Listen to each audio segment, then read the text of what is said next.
the big screen. Wow. Huh. There's so many projectors now. Daigo just bodied one of the top 3 players in Singapore.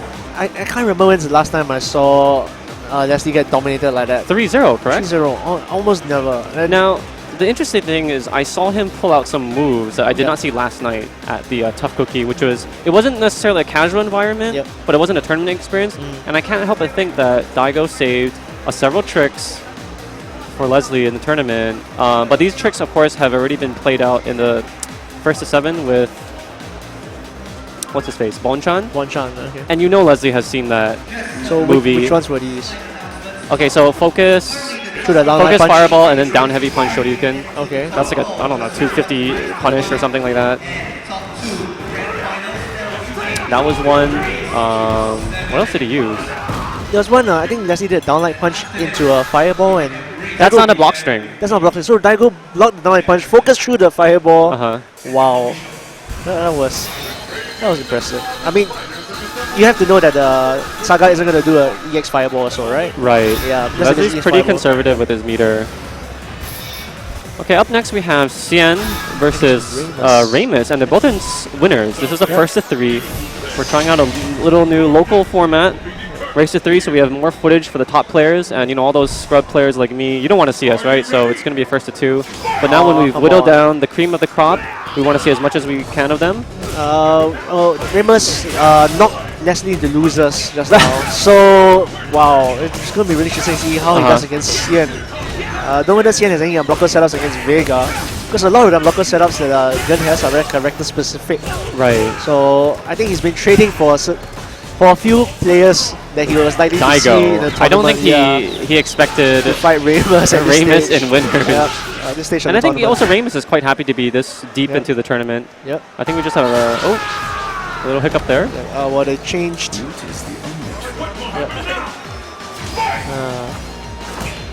You know what's really interesting about this is that we have a huge projector, which you can't see, but we also have the live footage, which Raymus and Xian are playing.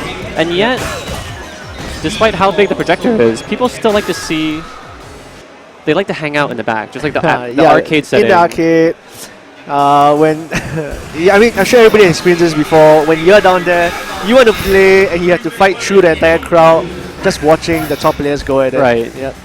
Oh, you know what, there goes my point, because no one's looking anymore. Yeah. No, but I like to also look over the shoulder. It gives me that arcade feeling. You know, arcades, while they're still thriving in Singapore, they're sort of going the way of the dinosaur in other places. And to get to recreate that feeling, playing home console, like that's a big thing to me. It shows that the culture is alive. Yes, the hostility, everyone with their arms crossed. All right, I think they've done the button checks and they're getting into it. This is real. Oh, nice sweep. I never get used to that range of that sweep. You know, that focus dash, which you just saw, auto-corrects. So you think you're gonna backdash, but you forward dash into right. It's a disgusting move, actually. Because it's actually supposed to be very safe, right? The focus backdash, and you end up eating a full combos damage. Okay, looks like. Tell us to wait after. Is the government equal? Is the government equal? Are they very important?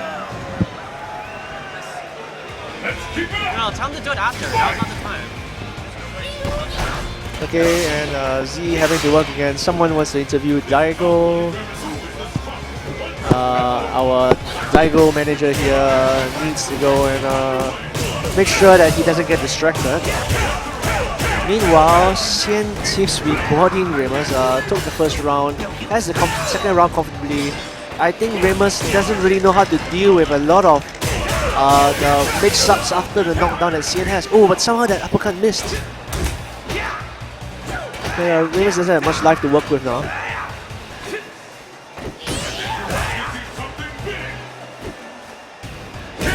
Ooh, stand forward kick. And the first game out of a race to 3, Xian takes it comfortably. Raymus has a focused look on his eyes, trying to figure out how he can beat this man. Focus, backdash. Xian then release because Vega backdashed. He would have punished Xian.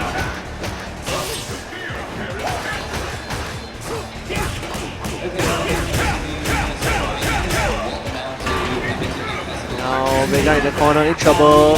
Doesn't block the second hit of the jump crane double kick.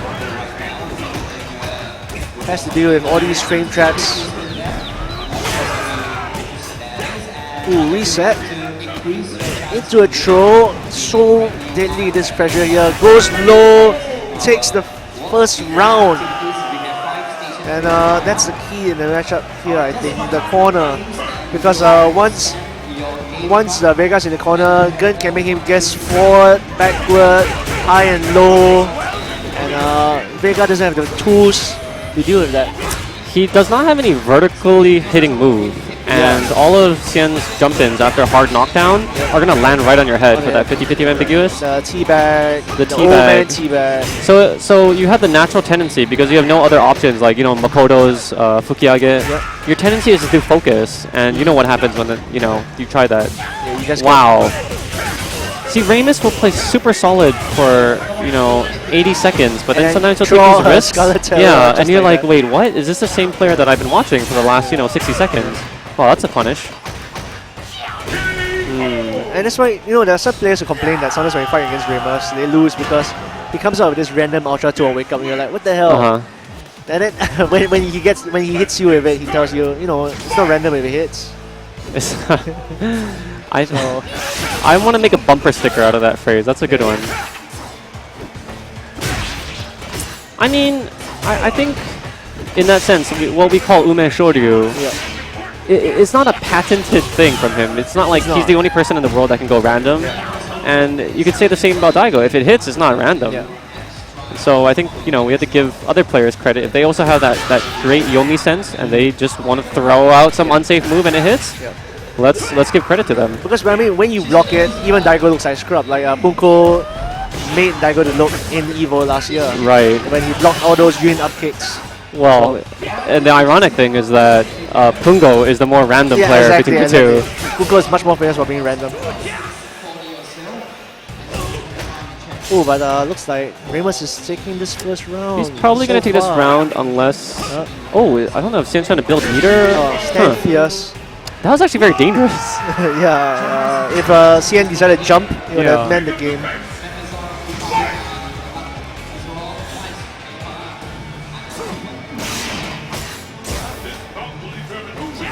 Ooh, nice jump.